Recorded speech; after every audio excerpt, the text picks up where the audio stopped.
Shalom, perkenalkan nama saya Hermina Margareta.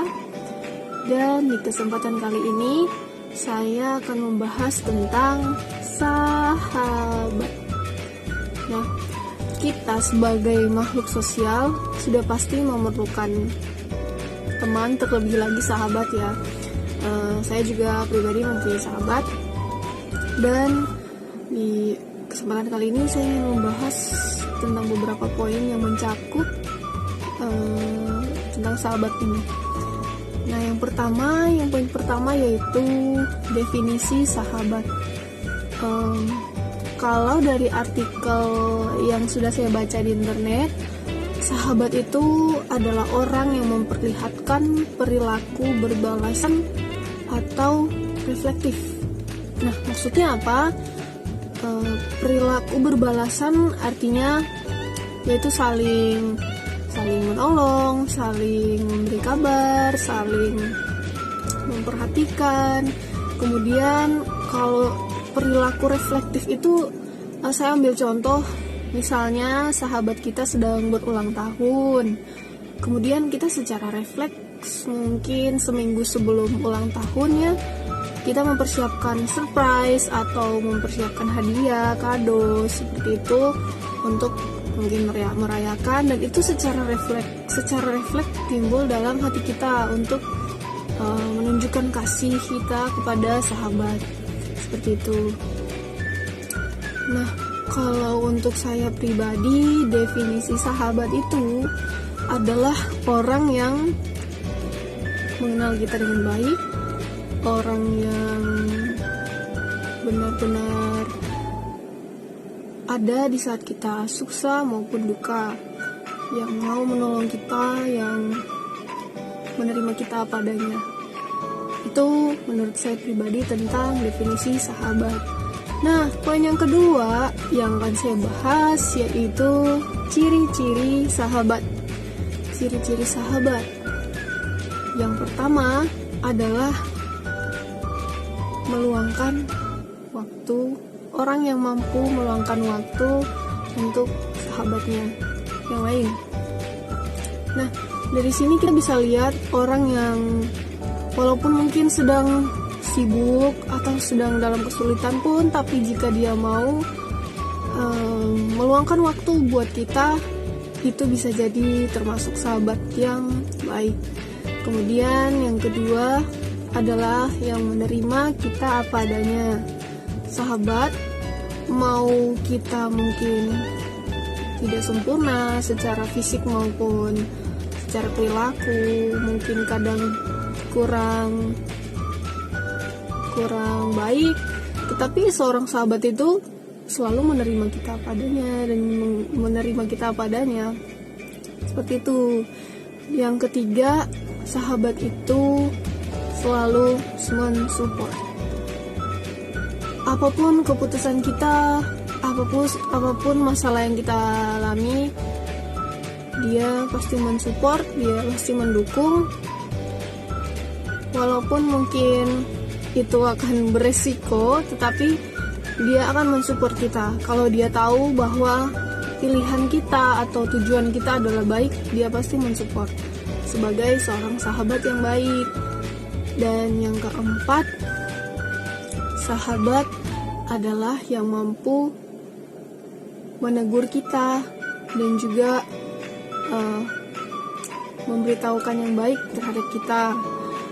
Contohnya misalkan kita sedang berbuat salah, kita kurang sopan bertutur kata kepada sesama atau kepada orang tua, saya yakin sahabat Anda tidak akan segan-segan untuk menegur, karena dia tahu Anda salah dan dia tidak mau Anda tetap ada dalam kesalahan tersebut. Sehingga sebagai seorang sahabat pasti menegur dengan kasih, menegur dengan baik-baik agar Anda juga memiliki pengertian bahwa hal tersebut adalah sebuah kesalahan.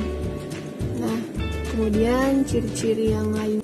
Kemudian ciri-ciri yang kelima yaitu mampu menyimpan rahasia dengan baik.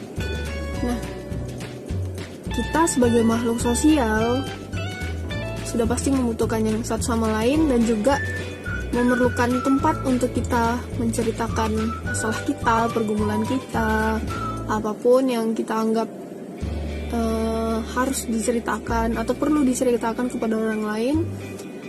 Dan sudah pasti kita juga memilih orang untuk siapa yang bisa menyimpan rahasia dengan baik dan itu menjadi orang kepercayaan kita. Nah, hal tersebut juga menjadi salah satu ciri-ciri dari sahabat yang baik. Seperti itu.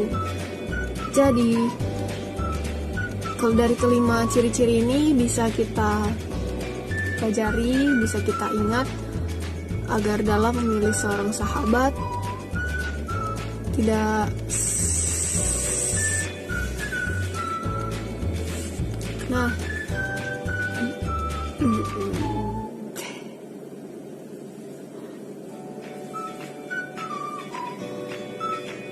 Nah, seperti itu ciri-ciri dari sahabat. Kemudian poin yang terakhir yaitu apa kata Alkitab tentang sahabat. Nah, ayat yang saya kutip dari Alkitab yang berbicara atau membahas tentang sahabat yaitu di Amsal 17 ayat 17 yang berkata, seorang sahabat menaruh kasih setiap waktu dan menjadi seorang saudara dalam kesukaran. Kira-kira maknanya apa ya? Nah, saya bahas dari kalimat yang pertama yaitu seorang sahabat menaruh kasih setiap waktu. Menaruh kasih setiap waktu. Otomatis mau dalam suka, mau dalam duka, mau dalam keadaan apapun, seorang sahabat itu pasti akan meluangkan waktu untuk kita. Bahkan kalau misalkan dia sangat sibuk atau tidak punya waktu untuk kita, setidaknya dia dapat memberikan simpatinya atau empatinya lewat pesan atau lewat apapun itu yang bisa dia lakukan untuk memberi perhatian kepada kita. Kemudian kalimat yang kedua yaitu menjadi seorang saudara dalam kesukaran. Saya sendiri punya seorang sahabat di mana saya sudah menganggap dia seperti adik dan dia sudah menganggap saya seperti kakak. Maksudnya bagaimana?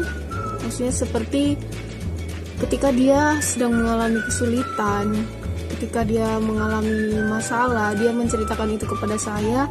Kemudian saya mencari jalan, mencoba untuk mencarikan solusi agar dia dapat menyelesaikan masalahnya.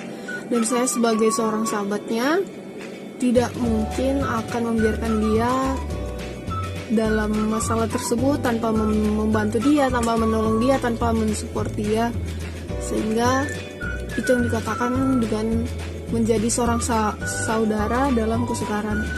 Seperti kita juga ketika memiliki saudara dan ketika dia sedang mengalami kesulitan atau sedang mengalami masalah atau mungkin saja mengalami sesuatu yang tidak diinginkan, kita sebagai seorang saudara juga sudah pasti tidak akan tinggal diam akan hal tersebut, tetapi kita pasti mengambil tindakan sebagai seorang saudara untuk menolong dia keluar dari masalahnya, menyelesaikan masalahnya. Seperti itu yang dikatakan sebagai orang saudara dalam kesukaran. Nah, kedua kalimat ini sudah mencakup seluruh kelima ciri-ciri yang tadi sudah saya sebutkan. Sebagai seorang sahabat yang baik itu seperti ciri-ciri yang sudah saya sebutkan dan juga sudah dibahas dalam Alkitab yang terambil dari Amsal 17 ayat 17 tadi. Seperti itu. Nah, kemudian kesimpulan dari pembahasan yang sudah kita bahas bersama-sama di kesempatan kali ini yaitu bagaimana kita mencari atau memiliki atau bahkan bertindak sebagai seorang sahabat kepada sahabat kita, bagaimana kita harus mengasihi sahabat kita, bagaimana kita harus memperlakukan sahabat kita dengan baik seperti yang sudah diajarkan oleh Alkitab, dan juga bagaimana kita mencari sahabat yang baik melalui keenam ciri-ciri atau kelima ciri-ciri yang tadi sudah saya sebutkan, atau mungkin teman-teman sekalian punya ciri-ciri lain yang baik yang sesuai dengan ciri-ciri sahabat yang baik.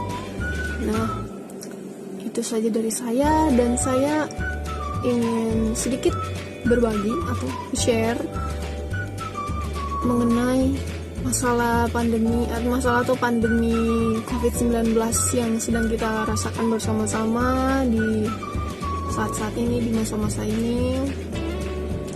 Walaupun mungkin kita bosan di rumah atau sudah mungkin kalau bahasa Jawanya mumet dengan tugas-tugas atau dengan hal-hal yang menuntut kita untuk tidak beraktivitas di luar tapi harus di dalam rumah dan tetap menjaga kesehatan kita, dan segala aktivitas kita akhirnya terhambat dan kita harus melakukan hampir segala sesuatunya dengan online. Tetapi di situ saya ingin kita semua untuk lebih meluangkan waktu lagi buat lebih dalam untuk persekutuan kita dengan Tuhan.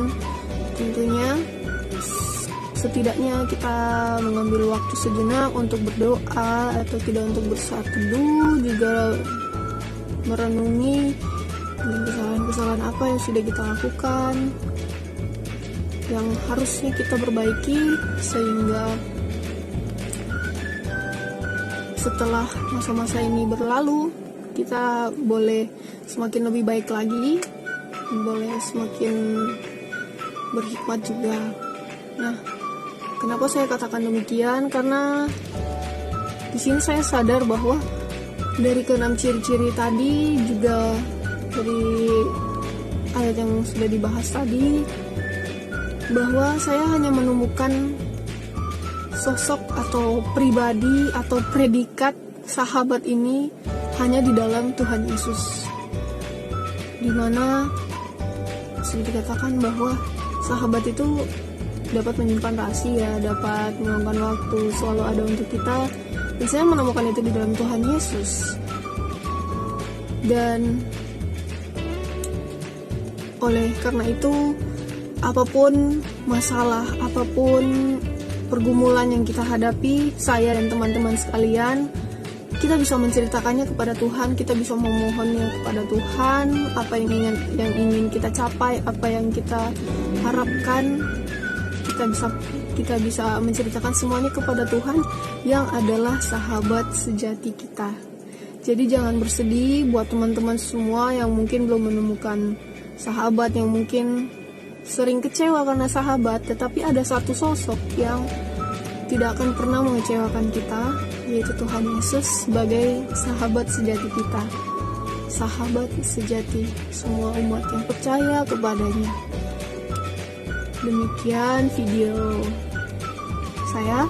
Biarlah video ini boleh menjadi berkat, boleh menguatkan kita sekalian juga ya di tengah-tengah pandemi COVID-19 ini. Biar kita boleh semakin berhikmat dalam menjalani hari-hari, dan juga stay safe untuk kita semua. Tuhan Yesus memberkati.